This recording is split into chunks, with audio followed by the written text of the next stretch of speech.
mal à voir ces températures, surtout à cette saison. Gabriel Attal veut construire à la verticale pour contrer la pénurie de logements. Ajouter 1 à 2 étages à des immeubles déjà existants. Faute de nouveaux terrains pour construire, la ville de Nice a déjà opté pour la surévaluation des immeubles. Surélévation des immeubles, non mais décidément.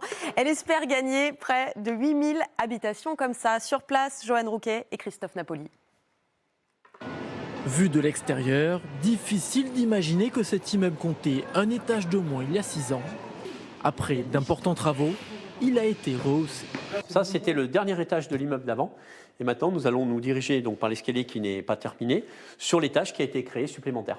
12 appartements ont été rajoutés, une surélévation qui n'a pas été faite par hasard, la toiture vétuste devait être rénovée. Le constructeur immobilier a donc profité de cette opportunité.